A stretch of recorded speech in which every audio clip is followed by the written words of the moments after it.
और भाई साहब, कैसी चल रही है आपकी पैकिंग? पैकिंग? हम कौन सा तीर्थ यात्रा पर जा रहे हैं जो हमें पैकिंग की जरूरत है? अरे भाई साहब, लगता है कि आप समाचार वमाचार देखते नहीं, इसीलिए तो हम आपके लिए अखबार लाए हैं। ये लीजिए और पढ़िए कि आजकल क्या चल रहा है। खबर खबर खबर, इस साल की सबसे दर्दनाक खबर। एक औरत ने आशिक के साथ मिलकर कर दिया अपने पति को नीले ड्रम में पैक, वो भी सीमेंट डालकर। सूत्रों का कहना है कि पत्नियों के गुस्सा होने पर आए दिन होते रहते हैं ऐसे कांड। अतः आप सभी पतियों से निवेदन है कि अपनी पत्नियों की हर एक मांग पूरी करें, वह जितना हो सके उतना खुश रखें, नहीं तो क्या पता अगला नंबर आपका हो। सुन लिया भाई साहब, अब पता चला हम किस पैकिंग की बात कर रहे हैं। हट, ये पकड़ो अपना अखबार और निकल जाओ यहाँ से। ऐसी फालतू की खबर सुनाकर हमें डराने आए हो? अरे मेरी पत्नी तो एकदम गाय है, गाय। अरे जो औरत ठीक से बच्चों का टिफिन पैक नहीं कर सकती, वो भला एक हट्टे कट्टे इंसान को क्या पैक करेगी? ये कोई आलतू फालतू खबर नहीं, एकदम 100% सही खबर है। अरे जब से मैंने ये खबर सुनी है तब से मैं पूरी रात भर जागता हूँ, ताकि कहीं मेरी पत्नी भी मेरा यही हाल न कर दे। हाँ बच्चा हो सकता है, आजकल के बिटियन का कौनो भरोसा नहीं है कि कब काव कह दिए। सही कही टिल्लू के अम्मा, आज का समय वह बहुत खराब है। इंसान बस खाली रुपया चिन्हत है, जब तक है रुपया तब तक है रिश्ता, वकरे बाद मैं किसका तू किसका। ये लो आ गई भाभी जी। ये सुबह सुबह मुंह उठा के बैग लेके कहाँ गई थी?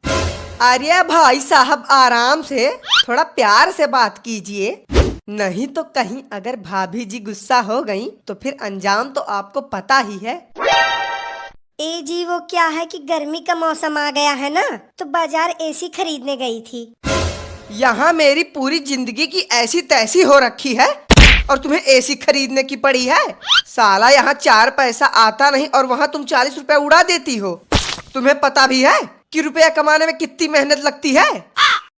धीरे बोलिए भाई साहब, धीरे, आवाज नीची करके बात कीजिए। जब से ये ड्रम वाला कांड हुआ है ना, तब से सभी मर्दों में डर का माहौल है और एक आप है जो बेशर्मों की तरह बोलते ही जा रहे हैं। लगता है कि आपको अपनी जिंदगी से प्यार नहीं है। जी इस बार 40 नहीं, उससे थोड़े ज्यादा रुपए खर्च हो गए हैं, पूरे 40,200। वाह महारानी वाह, मतलब 40,000 तो ऐसे बोल रही हैं कि जैसे रोड पर कटोरा लेके बैठने से आसमान से टपक जाएगा 40,000।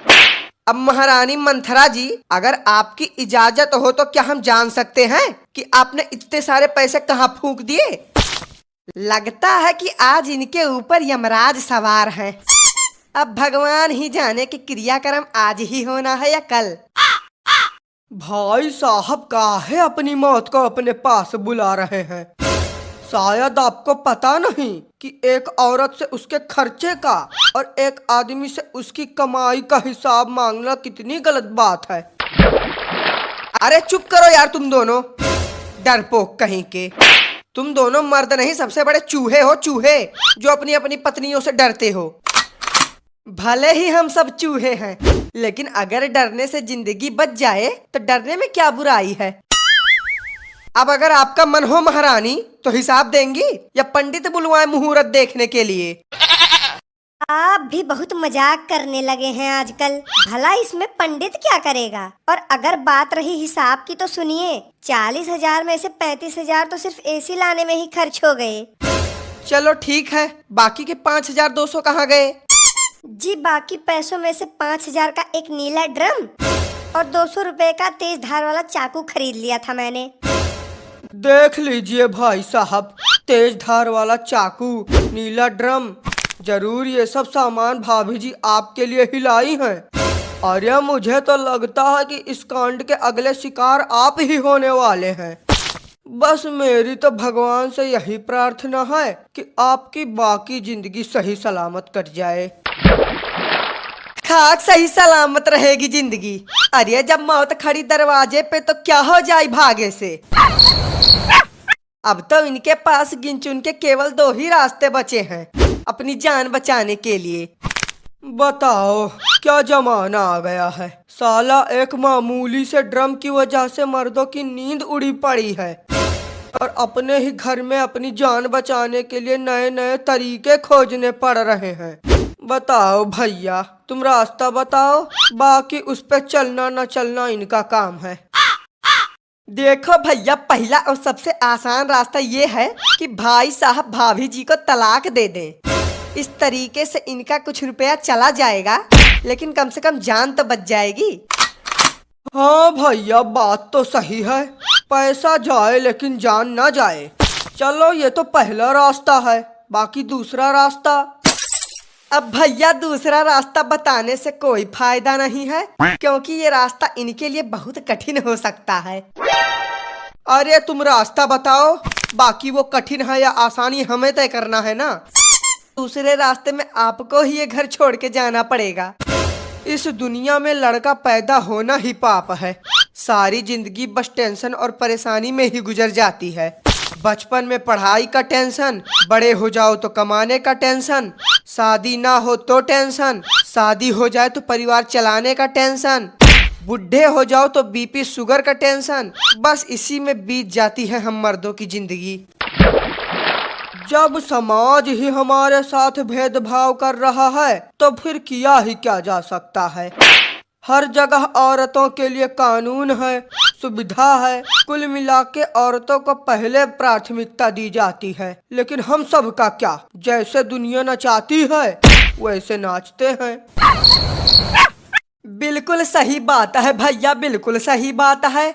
हमारे लिए भी कोई नियम कानून होने चाहिए, कुछ कायदे होने चाहिए। अरे एक पहले का समय था जब घर में पतियों का बोलबाला हुआ करता था, और एक आज का समय है जब पति बोलने के लिए तरस जाता है। मैंने तो सोच लिया है मैं अपने लड़के को जिंदगी भर कुंवारा रख लूंगा, लेकिन कभी उसकी शादी नहीं करवाऊंगा। क्यों नहीं करवाएंगे अपने लड़के की शादी? क्यों क्या भाभी जी, आजकल शादी कम कांड करने का तरीका ज्यादा लगता है। आज शादी करवा दो, कल खबर आती है कि औरत अपने आशिक के साथ भाग गई। फिर किसी दिन खबर आती है कि औरत ने आशिक के साथ मिलकर पति को ड्रम में सीमेंट डालकर पैक कर दिया, जैसा कि आज आप भाई साहब के लिए ड्रम खरीद के लाई हैं। आपसे किसने कहा कि मैं ये ड्रम इनके लिए लाई हूँ? अरे ये ड्रम तो मैंने गेहूं रखने के लिए खरीदा है। वो क्या है कि आजकल घर में चूहे बहुत हो गए हैं ना, तो गेहूं को चूहों से बचाने के लिए ही मैंने ये ड्रम खरीदा है। क्या? इसका मतलब मैं बच गया? लेकिन वो चाकू? अरे जी, ये तो सब्जी काटने के लिए लाई हूँ। वो पुराना चाकू टूट गया है ना, इसीलिए। धन्य हो महारानी, धन्य हो। बहुत बहुत आभार आपका। बधाई हो भाई साहब, बधाई हो। आपकी किस्मत बड़ी अच्छी है जो मौत के मुंह से आप बाहर आ गए। और नहीं तो क्या, अब इसी खुशी में पार्टी तो बनती है। नहीं, बात खुशी की तो है, पार्टी तो होगी, और वो भी बम्पर। और उसके खास मेहमान तुम दोनों ही रहोगे। वाह भाई साहब वाह, दिल खुश हो गया। तो बताइए कब करनी है पार्टी? कब क्या, चलो अभी करते हैं।